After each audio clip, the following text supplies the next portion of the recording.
황순한 단편선. 집. 서당골에는 어제 오늘 새 소문이 하나 났다. 막동의 아버지가 윗골 소 사러 갔다가 다시 투전 바람이 났다는 것이다. 그리고 뒤이어 난 소문이 막동의 아버지가 이번에는 자기네 집까지 팔았다는 것이다. 그 낡은 쓰러져가는 초가집마저 산 사람은 물론 새 지주 전필수라는 것이다. 동네 늙은이 송생원은 어쩌녁 막동의 아버지가 마을로 내려오는 것을 보았는데 그럼 그때 집을 팔아버린 게 분명하다는 말까지 했다. 그러고는 모두 집값은 막동이 아버지가 당장 투전 미천이 떨어져 등이 단판이라 사는 편에서 제대로 값을 놓아줬을 리가 없을 거라고 했다. 그런데 막동이 아버지는 벌써 이 집 판 돈마저 홀딱 날리고 말았다는 것이다. 그만큼 타곳에서 왔다는 투정꾼은 날고 기는 투정꾼이라는 것이었다. 그러나 또 한 소문에는 막동이 아버지가 지금 집판 돈을 미천으로 투전판 돈을 몽땅 쓸다시피 했다는 말도 돌았다. 한편 막동이네 집에서는 막동이 할아버지가 아들이 집까지 팔아먹었다는 말을 듣고는 이젠 아주 망했구나 하고 땅을 치고 통곡하더니 아들을 만나기만 하면 당장 목을 쳐 죽인다고 시퍼렇게 낯까지 갈아두었다는 것이다. 동네 소문대로 어제 막동의 아버지는 소 사러 갔던 돈 다 투전판에 쓸어넣자 마을로 돌아와 집터와 거기에 붙은 채전을 팔아버렸다. 산 사람도 지난 4월에 민창원의 전답을 한 목에 전부 사가지고 새로 들어온 지주 전필수였다. 그저 소문과 좀 다른 것은 집까지 팔았다는 말인데 사실은 그 다 쓰러져 가는 오막살이만은 빼놓은 집터와 채전이 매매됐을 따름이었다. 그리고 간만에도 동네 사람들의 추측처럼 헐값으로 넘어간 게 아니고 이즈음 시세치고 제값을 다 받은 것이었다. 이것은 지주 전필수의 의량이 보통 사람과 다른 점이었다. 이북에서는 토지 개혁이라는 게 실시됐다는 말이 돌고 있는 이때에 이곳 민창원의 전답이니 집이니 할 것 없이 전부 사 가지고 온 것부터 보통과 달랐다. 원래 남달리 농토 소유에 대한 열망이 컸던 것이다.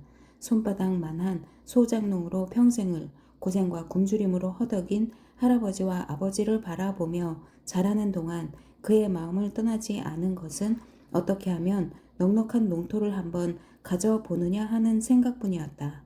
서울서 조그만 고물상을 차려놓고 있던 그가 파리로 직후 일본인의 물건을 교묘하게 사고팔고 하여 큰 돈을 잡자 머리에 떠오른 것이 농토였다. 세월이 이대로 가서 37제로 소작료를 받게 되면 말할 것 없고 서로 나중에 토지 개혁이란 걸 한다 해도 이북 모양 무상으로 빼앗지는 않으리라. 그러니 이 통의 헐값으로 농토를 사자. 그러던 차에 우연히 어느 토지 중개인한테서 민창원의 농토 이야기를 들은 것이었다. 그는 곧 다품을 내려갔다.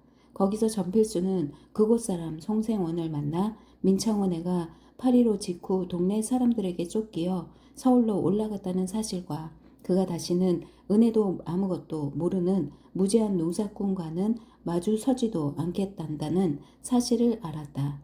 전필수는 옳다구나 했다. 땅 팔 사람에게 그런 약점이 있으니 헐값으로 뗄 수 있을 것이다. 그리고 동네 사람들한테 쫓겨난 지주의 뒷자리니 조금만 잘해 나가면 도리어 인심을 얻을 수 있을 것이다. 사자. 값을 눌러서 사자. 이렇게 전필수가 민창원의 농토를 아주 헐값으로 사가지고 서당골로 들어오자 먼저 동네 사람들을 놀라게 한 일이 하나 있었다. 그것은 전필수가 동네 사람들을 대하는 품이었다. 전필수는 전에 다품 왔을 때 안 송생원을 먼저 찾아가 생원님이라고 깍듯이 존대해 부르고 자기더러는 말씀을 낮추라고까지 했다. 그러고는 동네 사람들 보고도 자기보다 웬만큼만 연장이면 생원을 붙여 존대해 불렀다. 이것은 먼저 지주 민창호가 온 동네 쳐놓고 아직 자기네의 완전한 소작인이 아닌 막동이 할아버지에게만 혀 꼬부라진 상례를 하는 외에는 어떤 수염이 허옇게 센 파파 노인 보고도 거침없이 하게 하나로 써오던데 비기면 놀라운 사실이 아닐 수가 없었다. 전필수는 여러 가지로 생각한 바가 있었다. 먼저 지주가 쫓겨났다는 것은 다른 100가지 이유 다 그만두고 그가 동네 사람들과 어울리려 하지 않았다는데 제일 큰 원인이 있었을 게다. 지주라고 다 쫓겨나지 않는 걸 봐도 알 일이 아니냐. 그러니 우선 동네 사람들과 가까워져야 하는데 그러기 위해선 무엇보다도 술을 이용하는 게 상책이라고 생각했다. 전필수 자신은 술을 많이 못하면서도 송생원을 비롯해서 동네 늙은이들에게 기회 있는 대로 술 대접을 했다. 그 효과는 곧 나타났다. 전필수의 집을 수리할 때였다. 8.15 직후 동네 젊은이들이 읍에서 온 낯선 청년들과 함께 먼저 지주 민창호가 살고 있던 집을 때리고 부수고 하여 형편없이 돼 있었다. 그것을 수리하는데 전필수는 목수 코주부와 미장이 많을 삭전을 주고 얻었을 뿐 소작인들이 모두 자진해서 한 푼씩 잡일을 해주게까지 됐던 것이다. 수리하는 동안 전필수는 일하는데 나와 손수 이것저것 거들어 주었다. 그러다가 문득 눈이 가는 곳이 있었다. 막동인의 집이었다. 왼쪽이 앞쪽으로 쏠려 금방 쓰러질 것 같은 낡은 초가집이었다.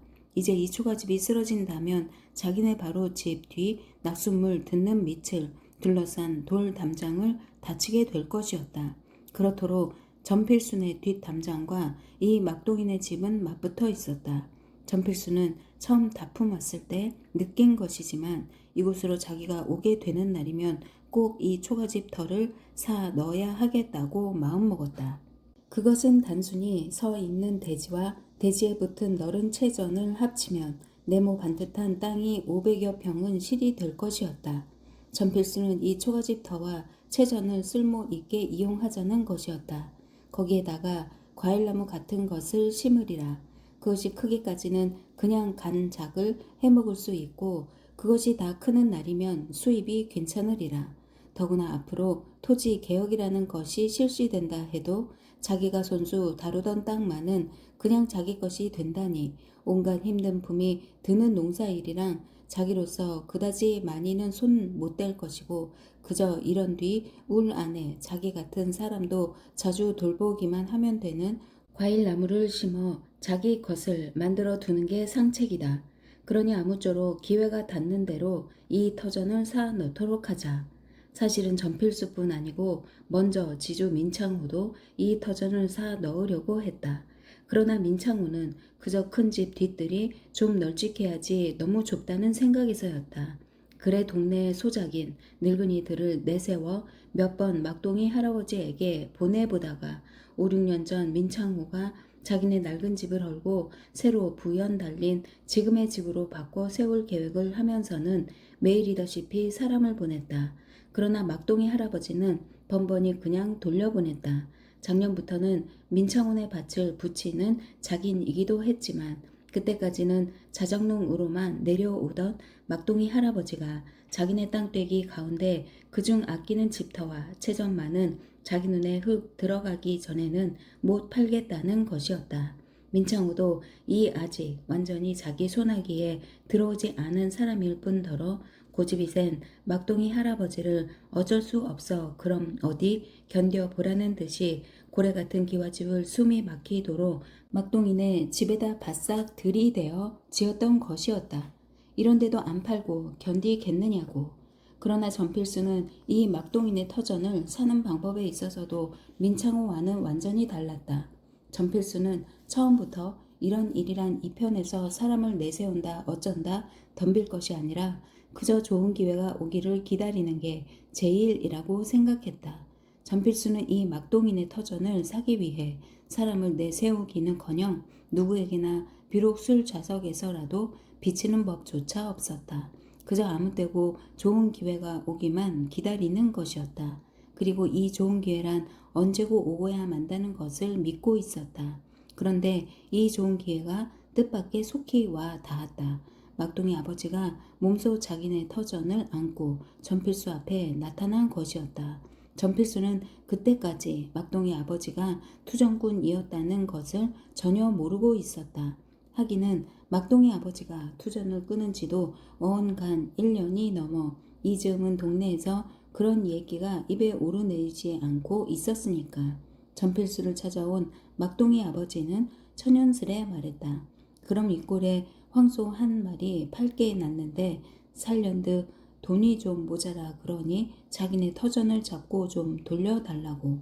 그러나 전필수는 요새 어떤 걸 저당 잡건 돈놀이 할 시절이 아니라는 것을 잘 알고 있었다. 그렇다고 이 편에서 먼저 그것을 팔고 말라는 말을 꺼내서는 안 된다는 것도 알고 있었다. 전필수는 그저 돈놀이 할 돈은 없다고 했다.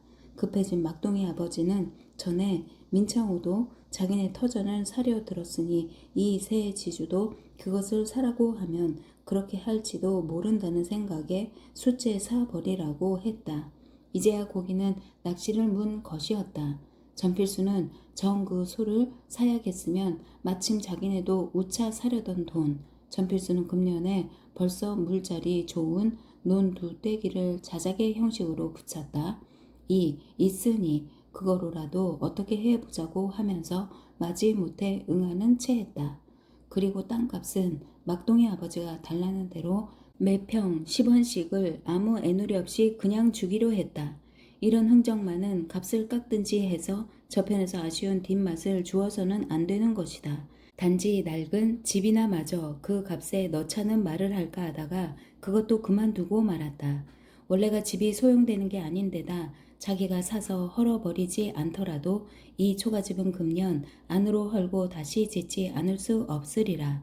지금 마당귀에 제목을 준비해 놓은 것만 봐도 곧 다시 지을 모양이니 그것은 또 그때 가서 어디 다른 데다 집자리를 하나 빌려주면 되지 않으리. 혹 집자리로 마땅한 것이 없으면 먼저 지주 때 지어준 아랫동네 농막을 싼 값에 주어도 그만일 것이다. 한편 막동이 아버지는 자기가 종래 자기네 터전을 팔아 먹고야 마는구나 하는 생각과 함께 늙은 아버지의 무섭게 노한 얼굴이 눈앞에 어른거려 눈을 한번 지그시 감았다. 이것을 미천으로 기어이 한 박 쥐고야 말리라. 그러고 나서 이 자기네 터전을 도로 찾고 그리고 더는 말고 옛날처럼 자기네가 자작할 만한 땅떼기만 이라도 장만하리라. 그러자 막동이 아버지는 당장 투전 미천만 가져가면 한 박 쥘 것만 같은 생각이 들어 얼른 전필수에게 혹 소를 못 사게 되어 내일이라도 도로 돈을 가져오면 물러줘야 한다는 말을 했다. 전필수는 여기서도 쾌히 그러라고 했다. 앞으로 이런 동네 사람들과는 모든 일에 있어 이렇게 한 수 지는 것처럼 해야 한다. 그게 도리어 장차 이 편에 이가 되는 수가 많으니까. 이렇게 해서 막동이네 터전이 매매되었다.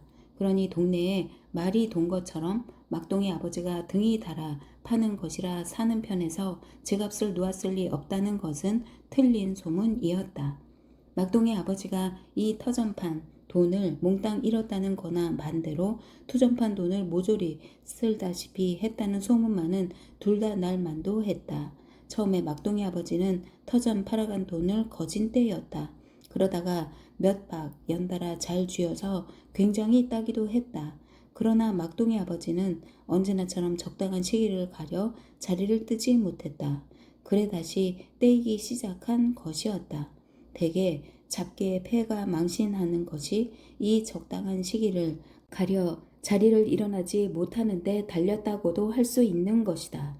주머니에 돈이 다 나가면 이제 미천만 있으면 상대편 주머니를 털 수 있을 것만 같은 생각에 무슨 짓을 해서라도 미천을 장만하게 마련이고 상당히 돈을 딴 뒤에는 또 그 판돈을 마저 긁을 수 있으리라는 생각 때문에 종래 자리를 뜨지 못하는 것인데 이게 사람의 끝없는 욕심이자 잡기에 한없는 매력일지도 모르나 막동의 아버지는 그 중에서도 특히 이 자리 뜨는 시기를 잡지 못하는 것이었다. 이런 막동의 아버지에 비하면 한 동네 눈이 작아 뱁새라는 별명을 듣는 갑뜨기 아버지는 참 촉기 빠르게 이 시기를 잘 쟀다. 이 뱁새는 첫 번에 작정한 액수의 미천이 다 나가면 얼마 동안은 옆에서 남들이 하는 구경만 한다. 아직 자기의 운이 오지 않았다고. 뱁새 말에 따르면 떼인다고 등에 달면 미천이 아무리 많아도 당하지 못한다는 것이다. 그러다가 노름판의 운이 이 사람에게서 저 사람에게로 바뀌는 기미를 타서 다시 들어가 앉는다. 그래 얼마큼 따다가 다시 읽기 시작하면 금방 오줌누러 나가는 체하고 자리를 뜨고 만다. 뱁새 말로는 노름판 운이란 한참은 이 사람에게 또 한 사람은 저 사람에게 이렇게 옮아 다니는 것이 되어 얼마큼 따다가 떼이기 시작하면 그것은 벌써 운이 자기에게서 다른 사람에게로 옮아가기 시작하는 징조니까 한참 동안은 그 판에서 물러나는 게 상책이라는 것이다. 그런 뱁새는 딴 돈을 집에 가져다 두고 미천으로 얼마만큼 남겨 가지고 다시 노름판으로 온다. 이렇게 뱁새는 투전으로 묘하게 살림살이 보탬을 해 나가는 잡기꾼의 하나였다. 이런 뱁새의 촉기를 막동의 아버지는 전혀 가지지 못한 것이었다. 이번 타곳에서 온 투기꾼을 상대로 하는 판에서도 그랬다. 막동의 아버지는 동네에 그런 소문이 날 만큼 앉은 자리에서 터전을 팔아가지고 온 돈마저 거의 다 놔주었다가 또 한참 따던 것이 다시 떼이기 시작하여 본전을 세에 두고 얼마큼씩 땄다 잃었다 했다. 그러면서 막동의 아버지는 전필수에게 돈을 도로 가져오면 터전을 물려달라던 다음 날도 지나 보냈다. 막동의 아버지는 이미 그런 것은 잊고 있었다. 그새도 뱁새만은 몇 번인가 판의 기미를 보아 들어 앉았다. 물러났다 하며 돈냥이나 좋게 따서 제 것을 만들고 있었다. 처음에 막동의 아버지는 재수없다고 뱁새가 판에 끼는 걸 마다했으나 뱁새는 그런 데는 아랑곳 없이 그냥 낌새를 보아 드나 들었는데 나중에는 막동의 아버지도 투전에만 열이 떠 뱁새가 하는 짓은 눈에 보이지도 않는 듯 했다. 영락없이 열병 앓는 사람의 짓이었다. 그러기에 잡기판이 파하는 때면 정말 중한 열병이나 앓고난 사람처럼 얼굴에 그늘이 지고 온몸이 느른해지는 것이었다. 그러면 이것은 또 무슨 약이기나 한 듯이 술을 마시는 것이었다. 막동의 아버지가 이와 같은 투전판 열병 끝에 술을 잔뜩 먹고 제 오른쪽 엄지손가락을 작두로 찍어낸 일이 있었다. 이 오른쪽 엄지손가락은 투전꾼에게 있어서는 가장 중요한 역할을 하는 것이다. 죽느냐 사느냐 하는 죄임장을 죄일 때 투전 안장을 밑으로 옴츠리는 것이 이 엄지손가락인 것이다. 의뢰 투전꾼들은 죄임장이 바로 나오지 않으면 마치 그것이 엄지손가락의 탓이기나 한 듯이 에익 망할 놈의 손가락 같으니 하고 이 엄지손가락을 나무라는 것이다. 막동의 아버지가 이런 엄지손가락을 제 손으로 작두로 잘라버린 것이다. 파리로 얼마 전의 일이었다. 어디선가 타곳에서 청년 둘이 와서 투전반에 돈을 뿌려 놓는다는 소문이 윗골에서 들려왔다. 막동이 아버지도 가만 앉았을 수 없는 노릇이었다. 갔다. 소문대로 22셋 밖에 더 나 배지 않는 두 청년이 돈을 얼마나 가지고 왔는지 무한정으로 내놓는 것이었다. 막동이 아버지는 한때 상당히 땄다. 그러나 하룻밤을 지나 밝아올 역에는 막동이 아버지의 미천이 다 떨어지고 말았다. 막동의 아버지는 부랴부랴 집으로 내려와 아버지가 없는 틈을 살펴서 몰래 벌통 하나를 쥐고 윗골로 올라갔다. 그러나 그 꿀벌 한 통 판 돈도 다 날려버리고 말았다. 막동의 아버지는 다시 내려왔다. 두 통 남은 꿀통에서 또 한 통을 쥐고 갈 판이었다. 이런 막동이 아버지는 열병 환자 그것이었다. 이제는 아버지의 눈을 기일 겨를도 없었다. 그렇게 아버지가 정성을 들이는 꿀벌통을 들고 나오다가 들키는 날이면 당장 큰 변이 일어나리라는 것도 염두에 없었다. 요행집에 아버지가 없었다. 벌통을 치고 나오는데 방문이 열리며 7살짜리 딸의 점순이가 밖을 내다보고 곧 문을 닫았을 뿐이었다. 이렇게 해서 막동의 아버지가 벌통을 치고 윗골로 올라갔을 때에는 대전서 왔다던 두 젊은 투정꾼은 이미 가 버리고 없었다. 그러나 막동의 아버지는 도로 벌통을 치고 집으로 내려오지는 않았다. 그것을 팔아 이번에는 술을 마셨다. 그러다가 닷새 만엔가 집으로 내려오려 할 때였다. 윗골로 소문이 하나 들어왔다. 그것은 이번에 왔던 두 젊은 놈이 투전 속임수로 이름난 사기꾼이라는 것이었다. 결국 막동의 아버지는 속은 것이었다. 열소리 할 때부터 오늘날까지 20여 년이나 손에서 투전장을 놓아보지 않았다고 해도 과언이 아닌 막둥이 아버지였다. 이런 막둥이 아버지가 아직 입에서 젖 비린내 나는 어린애들에게 속은 것이었다. 처음에는 그놈들의 속임수를 눈앞에 잡아가지고 당장 모가지를 눌러 죽여버리지 못한 게 분했다. 그러나 차차 그런 분한 생각보다도 도리어 수치를 당했다는 부끄러운 생각이 앞섰다. 에이, 투전장을 손에 쥐면 사람의 자식이 아니다. 그 다름으로 집에 달려와 작도에다 손가락을 찍어내고 말았던 것이다. 그리고 정말 그 뒤로는 투전판 근처에도 얼씬하지 않았다. 동네에서들도 막둥이 아버지가 40줄에 들더니 이제 사람 되는 모양이라고 했다. 그 중에서도 송생원은 전에 어떤 투전꾼은 생전 다시는 투전장을 안 주겠다고 엄지손가락을 끊어버렸으나 그 상처가 채 아물기도 전에 다시금 투전장을 쥐고 하는 소리가 공연히 손가락만 잘라서 요긴할 때 쓰지도 못하고 아프기만 했다는 이야기를 하면서 막둥이 아버지를 장하다고 했다. 사실 말이지 그동안 막둥이 아버지가 웬만큼만 노름을 끊는 듯이 보였어도 막둥이 할아버지가 아들에게 소 사오라는 돈을 맡길 리 만무했다. 그렇듯 완전히 투전을 끊었었다. 그랬던 막둥이 아버지가 이상한 것이 계기가 되어 다시 투전판에 들어앉게 되었다. 윗골 소 팔겠다는 사람을 찾아갔더니 하는 말이 좀 전에 막둥이 아버지와 한 동네에 사는 밀도꾼이 와서 가져다 잡겠다고 사 놓고 갔으니 그 사람이 오거든 말해보라는 것이었다. 그가 오기를 기다리며 잠시 들어가 앉는다는 것이 공교롭게 투전판을 버려놓은 집이었던 것이다. 타곳에서 온 투전꾼 상대로 꽤 큰 판이 벌어져 있었다. 좀 뒤에 막둥이 아버지는 저도 모르게 그 판에 끼어들어가 있었다. 기다리던 밀도꾼이와 소를 양보하겠노라는 말을 했을 때는 벌써 막둥이 아버지의 귀에는 그런 말이 들어오지 않게 된 뒤였다. 서당골 동네에 막둥이 아버지가 다시 투전 바람이 났다는 소문은 밀도꾼 입에서 나왔고 터전을 팔았다는 소문은 전필수의 입에서 나온 것이었다. 전필수는 뜻하지 않았던 막둥이 아버지가 투전꾼이라는 것을 알게 되자 아차 실수했구나 했다. 막둥이 아버지 나이 지긋하기에 직접 거래를 했더니 그자가 투전꾼이었다니. 그러나 덤벼서는 안 된다. 좌우간 먼저 자기가 그러한 것을 샀다는 걸 막둥이 할아버지에게 알려야 한다. 그것도 직접 찾아가 말을 하느니보다는 우선 소문을 내어 막둥이 할아버지의 귀에 들어가게 한 후에 좀 씨가 사그라지는 눈치를 보다 찾아가는 게 좋다. 처음부터 직접 찾아가 말했다가 그 고집쟁이 같아 뵈는 영감이 자기는 모른다고 잡아떼는 날이면 재미없다.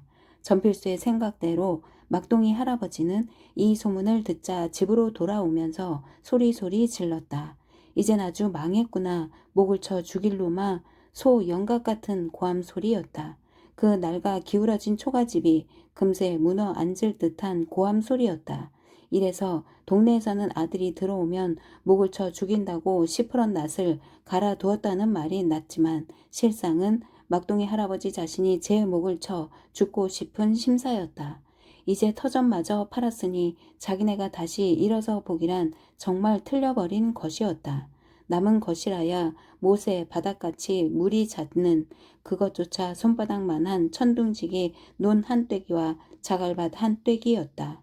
하긴 그렇지 않아도 벌써 작년부터 민창훈의 밭을 소작할 수밖에 없는 처지에 이르러 있었지만 그래도 어딘가 다시 일어나 보리라는 바람만은 잃지 않고 있었다. 그런 바람마저 이제는 영 무너져 버리고 만 것이었다. 여태껏 어엿한 자작농으로 내려오던 것을 작년부터 남의 소작을 하지 않아서는 안 되게 되었다는 것부터가 막둥이 아버지 탓이라는 것은 두말할 것도 없는 일이었다.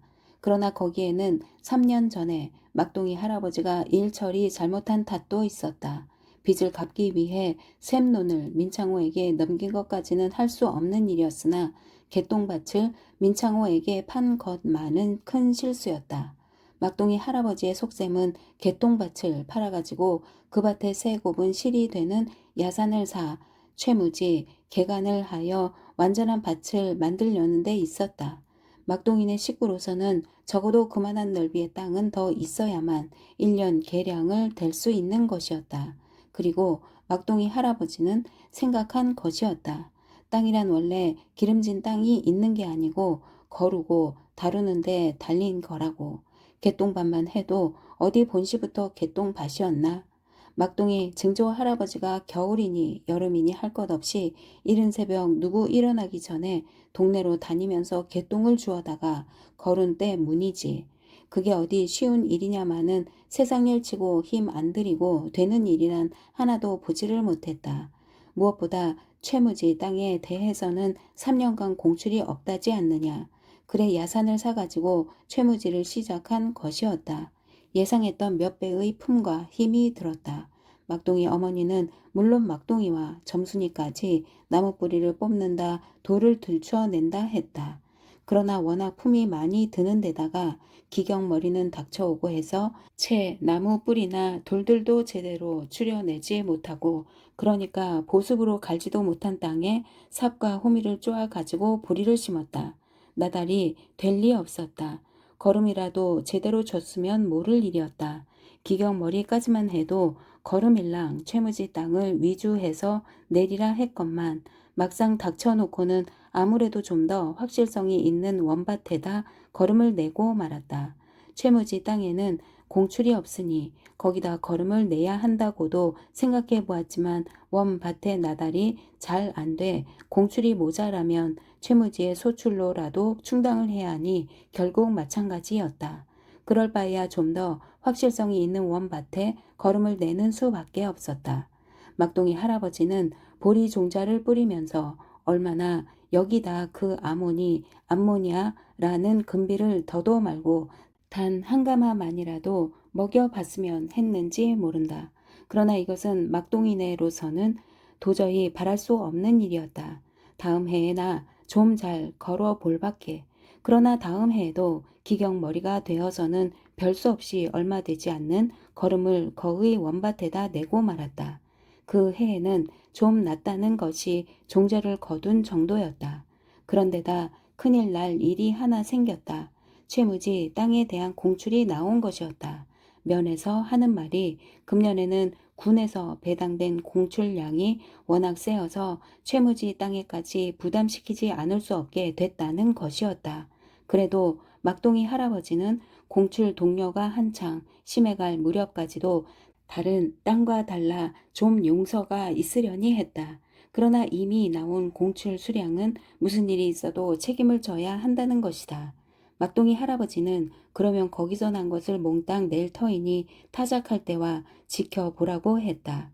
그러나 공출이라는 것은 농민이 지은 나달 전부 가져가는 것이 아니고 식량미를 다 제하고 남은 것을 나라를 위해 바치는 것이라고 주재소 주임은 연설조로 크게 떠드는 것이었다.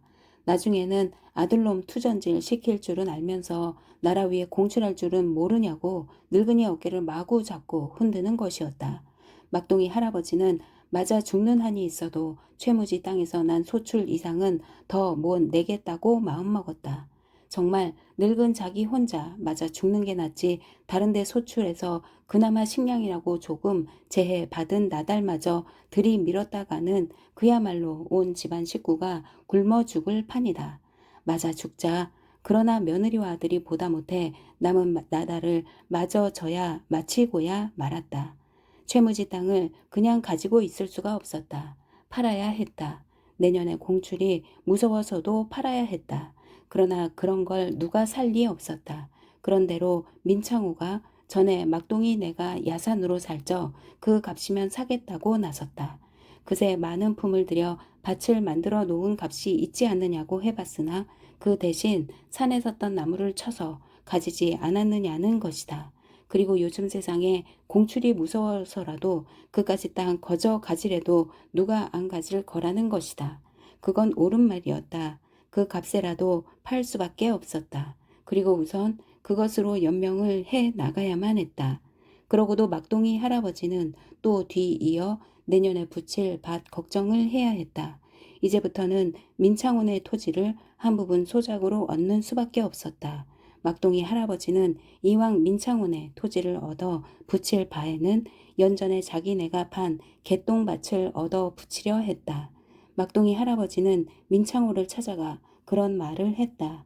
민창호는 내 영감이 종래 내 소나기에 들고야 말았지 그렇게 집터를 자기에게 넘기라고 해도 종시 고집을 부리고 안 듣더니 어디 견디어 보라는 듯이 이번에 판 채무지 땅이나 붙이려거든 붙이라고 하는 것이었다.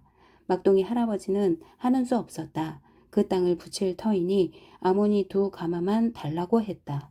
민창호는 막동이 할아버지가 밉기는 하지만은 밭을 위해서이니 마지못해 그것만은 주겠다고 했다. 이제 그 땅은 이 늙은이의 손에서 좋은 밭이 되리라는 것을 민창호는 아는 터이므로 이렇게 해서 막동이 할아버지는 그 채무지 땅을 소작으로 붙이게 됐다. 봄에 나가 막동이 할아버지는 채무지 땅에 아모니를 주면서 지금 자기가 뿌리고 있는 것이 비료가 아니라 흡사 지난날 장거리에서 보던 설탕 가루라고 생각한다. 이 가루가 정말 땅에서는 설탕 가루인지도 모른다. 그저 설탕 가루가 꿀보다 못하다는 듯이 이것이 제걸음만은 못하다. 그러나 금년에야 이 땅이 설탕 가루 맛을 보는구나. 그러면서 막동이 할아버지는 지금 자기가 들어서 있는 땅이 이미 자기 땅이 아니오 남의 것이라는 생각 따위는 잊은 듯 자기가 뿌리는 설탕가루를 땅이 즐기는 것처럼 느껴져 절로 흡족해지는 것이었다. 도단할 정부터 원밥 못지않게 잘됐다. 막동이 할아버지는 김을 매며 밭에 돌을 주우며 밭둑을 깎으며 몇 번이고 이런 아모니를 자기네는 한 줌도 써보지 못했담 하고 그때 자기 힘으로는 어찌 할 수 없어 못한 일이건만 자꾸 뉘우쳐지는 것이었다. 그러나 눈앞에 나달 잘 된 걸 보면 기쁘기도 했다. 이것들이 우리들 죽술이라도 먹여줘야 할 텐데. 이런 가운데 8.15가 왔다. 그리고 8.15가 왔다는 것은 다른 농민에게서처럼 막동이에게서 있어서도 공출이 없어진다는 데 뜻이 있었다. 마치 여태껏 헐벗고 굶주리게 하던 것이 공출 그것뿐이었다는 듯이. 막동이 할아버지는 그러나 8.15 후에도 배골이 먹어가며 나달을 팔아서는 돈을 만들었다. 꿀벌도 그새 세간 내어 한 통을 팔았다. 메밀꽃 뒤에 친 꿀은 또 한 숟가락 남기지 않고 긁어 팔았다. 이제야말로 좋은 세상이 돌아왔다. 이때 다시 일어나 보아야 한다. 그런데다 아들까지 그 고질이던 잡기 판에서 손을 떼었으니 더할 나위 없다. 농사꾼에게는 농사밖에 없느니라. 막동이 할아버지는 집 고칠 제목까지 장만해 놓았다. 그리고 채무지 땅 팔아 간수해 뒀던 돈과 푼푼이 모아뒀던 돈을 죄다 털어 그렇게 오랫동안 맘먹어 오던 소를 한 마리 사기로 했다. 근 10년 만에 이 돈을 막동이 아버지가 투전판에 쓸어 넣은 것이었다. 게다가 터전까지. 막동이 할아버지의 입에서 이젠 아주 망했구나. 목을 쳐 죽인 놈아 하는 소리가 나오게 되는 것도 무리가 아닌 것이었다. 그리고 실상은 아들의 목보다도 우선 자기 목을 쳐 죽고 싶은 심사인 것이었다. 그러나 막동이 할아버지는 죽으려도 죽을 겨를이 없었다.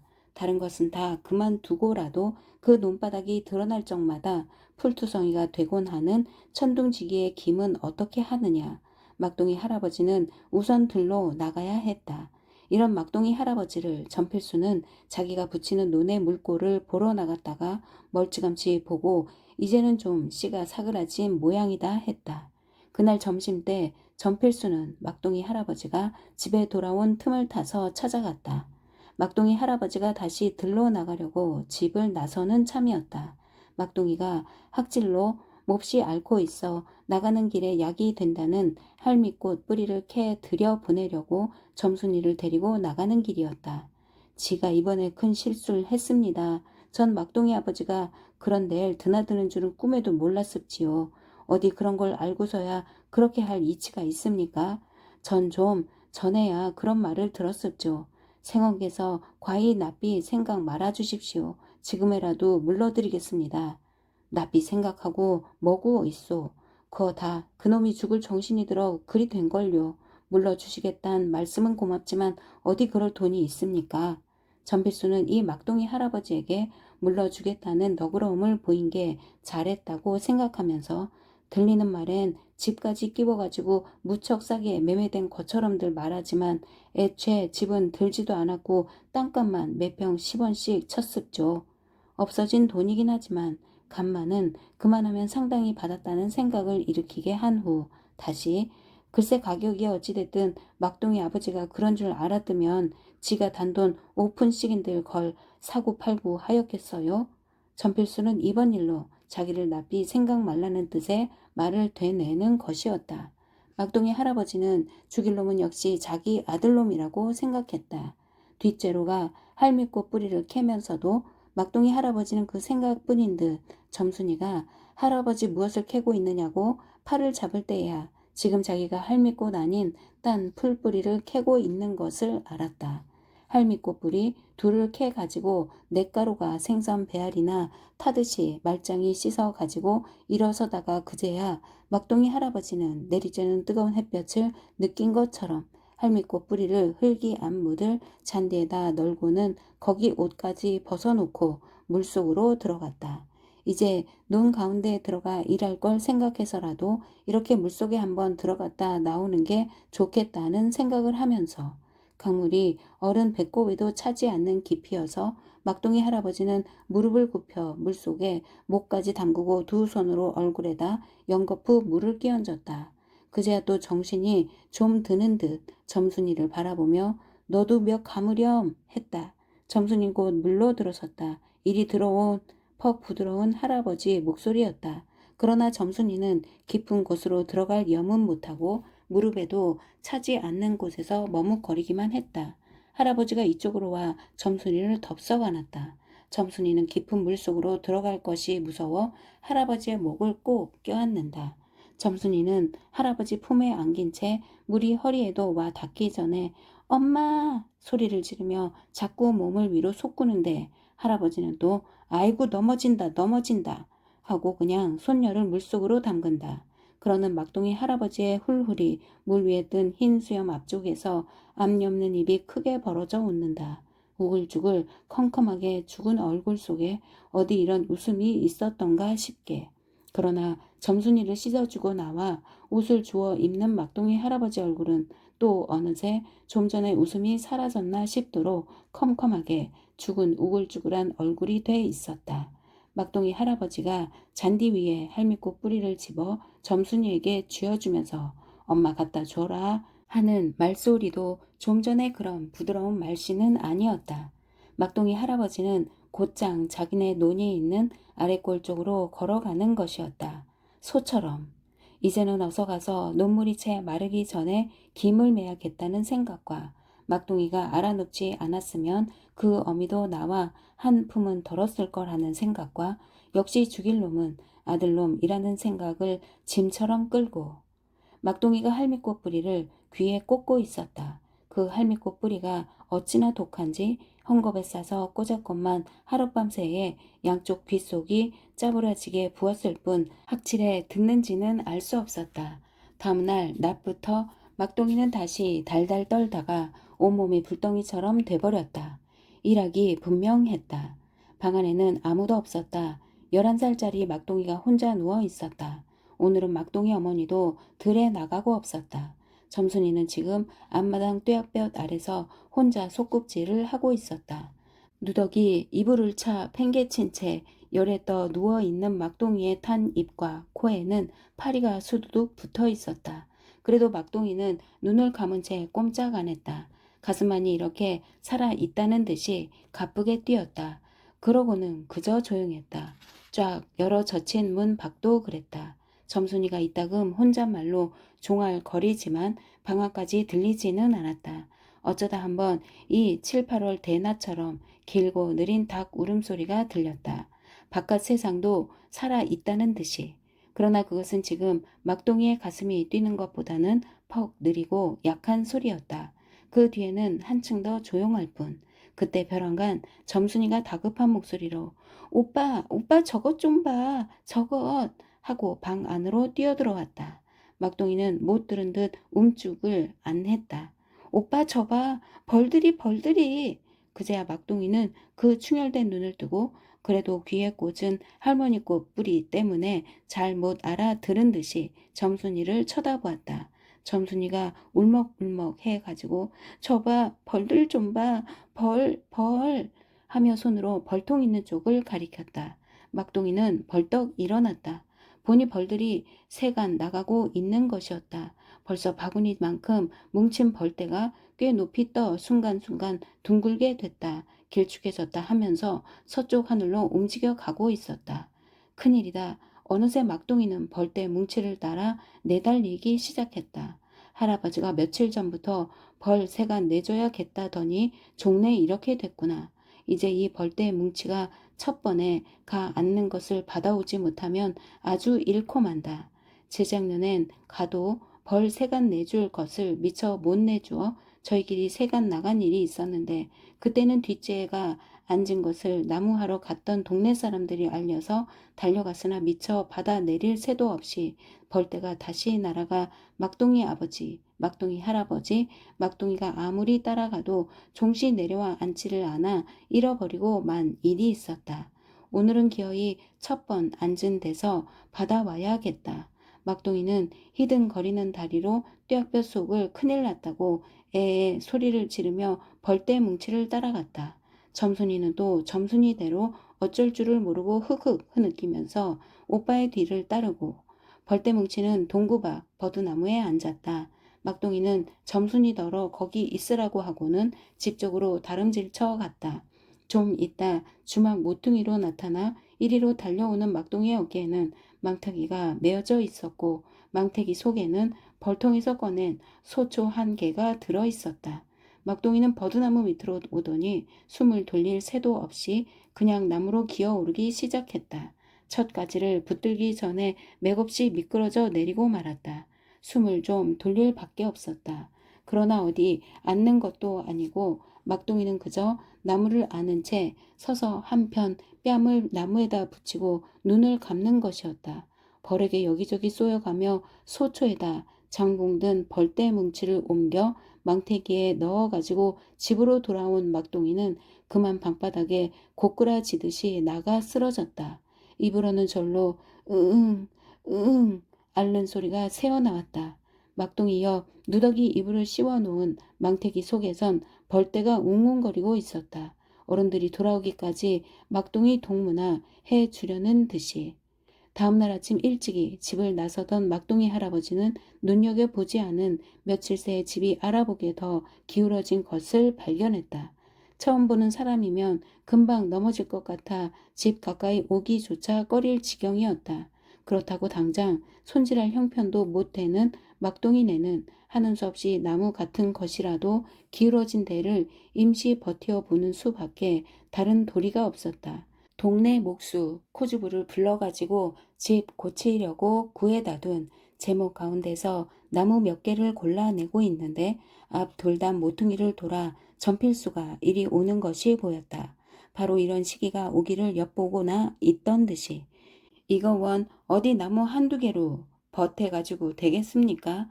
벌써부터 말씀드리려고 했습니다만 혹 무엇 하나 생각하실까봐 잠자코 있었는데 저 아랫동네 저희 농막이 있지 않습니까? 그리로 옮기시는 게 어떻습니까? 문만 없는데 여기 성한 문이나 떼다 달고 곧 드시도록 하십시오. 막둥이 할아버지는 고마움을 밖에 없었다. 목수 코주부도 우선 그렇게 하고 나서 집을 바로 잡든지 어떻게 하자고 해 곧 옮길 준비를 했다. 이 막둥이네 이사한다는 것을 마침 투전판에서 딴 돈을 집에 두러 내려왔던 뱁새가 알고 올라가 막둥이 아버지에게 전했다. 이런 말을 듣고도 막둥이 아버지는 한참이나 못 들은 듯 투전장만 들여다보고 있다가 펄떡 투전장을 던지고 일어났다. 서당골로 내려오는 도중 막둥이 아버지는 자꾸 무엇을 한 가지 잊고 오는 것만 같았다. 한참 따는 판에 일어서서 오느라고 그런가? 얼마큼 오다가 그 자꾸 무엇을 잊은 것 같은 것은 다른 게 아니라 소를 못 사 가지고 온다는 것이라는 걸 알았다. 그러나 벌써 그 소는 밀도꾼이 사다가 잡았을 게다. 소야 이후에 살 수도 있다. 먼저 터전부터 물러야 한다. 그렇지만 날짜가 지났다고 안 물러주겠다면 사정을 하자. 죽자 하고 사정을 하자. 그래도 안 물러주겠다면 기어코 암 물러주겠다면? 막둥이 아버지는 가슴이 우주주 해옴을 느꼈다. 뒷재에서 내려다 보니 이미 이사는 거의 끝난 듯 아버지가 뜰 한 옆 벌통 앞에 서 있는 것이 보였다. 막둥이 아버지는 곧장 전필순의 집으로 내려갔다. 전필수는 막둥이 아버지를 보자 이 작자가 또 미천을 다 없애고 생투정이나 하러 온 것이 아닌가 했다. 그만큼 막둥이 아버지의 얼굴은 무섭게 일그러져 있었다. 막둥이 아버지는 주머니에 있는 돈 뭉치를 전부 꺼내어 전필수 앞에 밀어 놓으며 말했다. 물러주시오. 그러자 전필수는 잠자코 돈을 집어 천천히 세어 나가다가 터전값만 자기가 가지고 이거면 됐소 하고 남은 돈과 계약서를 도로 내주는 것이었다. 막둥이 아버지는 전필수의 너무나 너그러운 처사에 도리어 어리둥절한 심정으로 그곳을 나오면서 이젠 죽는 한이 있더라도 자기 손으로 다신 터전을 팔지 않으리라 마음먹는 것이었다. 아직 해가 많이 남아 있었다. 집에는 어둑해진 뒤에 들어가자. 그러면 그새 주막에 가 술이나 한 잔 먹자. 주막을 찾아가던 막둥이 아버지는 저쪽에서 쇠고기를 사들고 오는 동네 사람들과 만났다. 중복이 지난 줄 알았더니 바로 내일이었다. 집에 두억은 사 보내야겠다. 까치꼴로 밀도꾼을 찾아갔다. 가서 보니 오늘 잡은 소가 바로 윗골 그 소였다.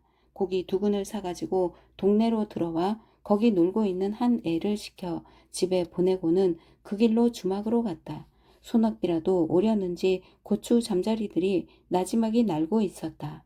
막걸리를 2사발째 마시고 앉았는데 들에서 들어오던 송생원이 주막 앞을 지나다가 막둥이 아버지를 보고 이거 누군가 하며 들어섰다. 막둥이 아버지가 막걸리라도 1사발 사려니 하는 마음도 없지 않아서 송생원은 막둥이 아버지가 낸 막걸리 1사발을 서너 번에 다 마시고 나서 입가에 묻은 술기까지 말짱히 핥으며 자네 많이 땄다면서 하고 넌지시 건너다 보았다. 1사발 더 마셨으면 좋겠다는 생각을 하면서 뭐 딴 거 없어요. 막둥이 아버지는 터전 팔았던 계약서를 송생원 앞에 내놓았다. 이걸 도로 찾았군 그래. 이런 걸 보면 이 지가 아주 잡기에 빠진 자는 아니라고 송생원은 용한데 하고는 그래 아무 말 없이 물러주던가 했다. 네 그냥 잠자코 물러줍디다. 그랬을 테지. 전필수 그 사람이 어떤 사람이라고. 하여튼 잘 됐네.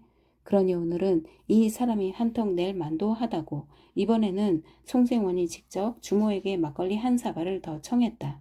송생원이 새로 부은 막걸리 사발을 막 들려고 하는데 벼랑간 술청이 어두워지며 어딘가 먼 데서 비 듣는 소리가 들린 듯한 순간 물기 머금은 바람이 일면서 뒤이어 소낙비가 쏟아지기 시작했다. 송생원이 사발 든 손을 멈춘 채 한 줄기 퍼부었음은 하였는데 퍼부었으면 좋겠다 했는지 시원하겠다 했는지 끝말은 소낙비 소리 때문에 분명하지가 않았다. 송생원이 좀 전처럼 막걸리 1사발을 다 마시고 나서 입술이랑 윗수염을 핥고 있을 즈음에는 소낙비가 뚝 그쳤다. 그러고는 별나게 새빨간 저녁 노을빛에 물들면서 날이 저물어 갔다. 송생원은 저녁 전에 출출한 속이라 막걸리 2사발에 그만 취하고 말았다.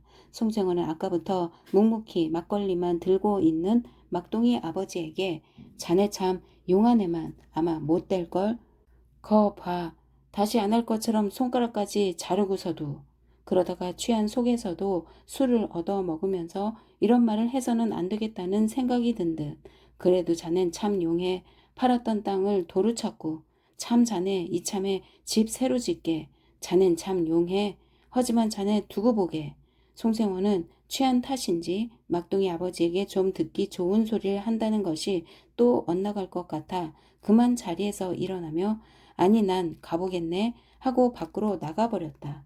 손 못 댄다고? 그래 결국은 또 터전을 팔아먹게 된다는 거지. 망할 놈의 늙은이 같으니라고 아가리를 찧어놓고 말라. 하기는 열소리 할 때 숨어 투전을 하다가 들켜 아버지한테 그 굴다란 소나무 회라지가 뚝뚝 부러져 나가도록 매를 맞곤 했건만 그냥 그걸 끊지 못하고 오늘까지 온 나니까. 그러나 이번만은 안 그럴걸. 죽어도 안 그럴걸. 그렇지만 송생원의 말대로 아니다. 아니다. 그렇지만 아니다. 막둥이 아버지가 주막을 나온 때는 아주 깜깜하게 어두운 뒤였다. 달도 없었다. 이튿날 아침 막둥이 아버지는 자기네 낡은 집 밑에 시체가 되어 발견됐다. 기울어졌던 쪽 기둥을 안고 있는 것이 그 기둥을 밀어 집을 넘어뜨리면서 깔린 것 같았다. 동네 사람들은 막둥이 아버지가 죽으려고 그런 짓을 했는지 취한 김에 낡은 집을 허물어 버린다고 하다가 미처 몸을 피하지 못해 그렇게 됐는지는 아무도 몰랐다. 집이 무너지면서 전필순의 뒷담장 일부분을 헐어놓았다. 그리고 어쩌녀 소낙비가 내리붙고 뒤어 어두웠기 때문에 막둥이 할아버지가 밖에서 벌들이 채 못 들어왔을 걸 염려하여 다음날 저녁 때 옮겨가려고 그냥 두었던 벌통들을 묻어버렸다. 거기에서 벌들이 날아 나오고 있었다. 마치 막둥이 아버지의 몸에서인 듯. 그날 밤 밤샘들을 하는데 전필수가 막걸리 한 동이를 들려 가지고 왔다. 전필수는 동네 늙은이들과 마주 앉아 술잔을 돌리다가 그새 할미꽃 뿌리에 효험을 봐서인지 또는 어제 오늘 너무 놀란 탓인지 학질 많은 나 가지고 헬쑥해서 앉아있는 막둥이 옆에 막둥이 할아버지를 향해 새 집을 짓고 들 때까지 아무 염려 말고 여기 계시라는 말을 했다. 그저 넘어진 자기네 담장만은 좀 손질을 해달라고 하면서 거기 둘러앉은 사람들은 모두 이 전필수의 인정스러움에 저도 모르게 고개를 주걱거렸다. 송생원도 한 옆에 앉아 이 전필수의 인정만은 마음씨에 같이 감복하면서 문득 마음 한구석에 저 사람이 저렇게 인정이 많으면 많을수록 막둥이네 집은 언제고 꼭 저 사람의 손에 들어가고야 말리라는 생각이 드는 것이었다. 그러나 송생원은 마침 차례에 온 막걸리 사발을 받자 그런 건 어찌 되건 어서 술이나 먹어보자고 벌컥벌컥 보기 좋게 사발을 비우는 것이었다. 아들의 장례가 있은 다음 날 막둥이 할아버지는 집안 식구들을 데리고 전필순의 담장을 고치기 시작했다. 누구의 입에서도 말이 없었다. 이때 어디선가 꿀벌 한 마리가 길을 잘못 들었는지 그렇지 않으면 익은 길이라 저도 모르게 옛집에 들렀던 것인지 이잉 하고 막동이네 무너진 오막살이 위를 한 바퀴 돌아 지금 바삐 담장을 쌓아 올리고 있는 막동이네 식구들 머리 위로 지나갔다. 누구 하나 이 벌에게는 주의가 가지 않는 속에서 그래도 막동이가 헬쓱한 얼굴로 눈을 들었다. 순간 막동이의 시야를 고래 같은 기와집이 가로막아버렸다. 그러나 무엇을 찾는 듯한 막동이의 눈은 그냥 앞을 막는 기와집 용마루 넘어 하늘 저쪽에 부어진 채로 있었다.